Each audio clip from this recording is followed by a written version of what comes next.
The number in your checking account might be the single most stressful number in your life, and separate bank accounts fix that faster than any budgeting app ever will.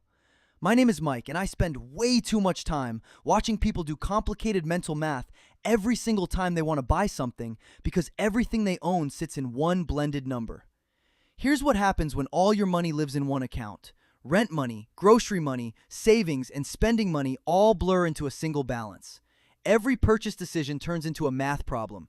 Can I actually afford this? Or am I secretly spending next week's rent without realizing it? That question, asked dozens of times a month, is exhausting. And it's also where a lot of accidental overspending quietly happens. The fix is almost embarrassingly simple. Instead of one account doing every job, you split your money into a few accounts, each with exactly one purpose. A bills account, funded automatically, that only exists to cover fixed costs. A savings or investing account, also automatic, that money moves into before you ever see it as spendable. And a spending account, the one you actually check day to day, holding only money that's genuinely yours to use, guilt-free. Here's why this works better than it sounds like it should. When your paycheck lands, it splits automatically into these accounts the same day before you've had a chance to make a single decision about it. By the time you actually open your banking app to check your balance, whatever number you see in your spending account is already safe. Every single dollar of it. You don't have to subtract rent in your head. You don't have to remember that some of it is already spoken for. What you see is what you get to spend.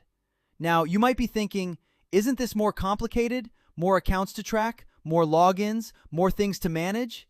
Here's what most people miss.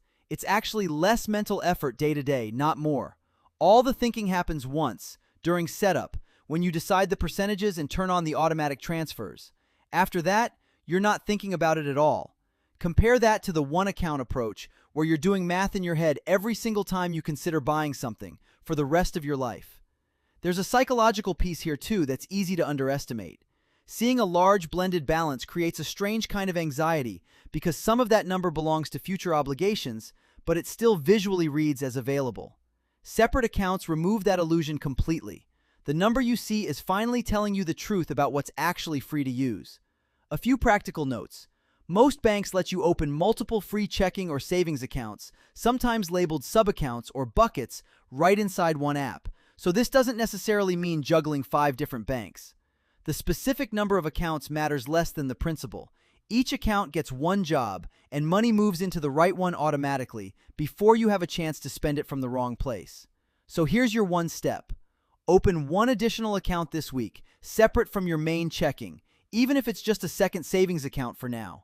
Set up one automatic transfer that moves money into it the same day your paycheck lands.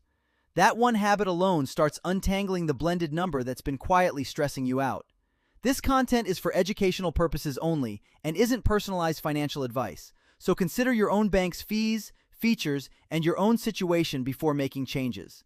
If this made your bank balance feel less stressful just thinking about it, subscribe. There's a lot more of this coming.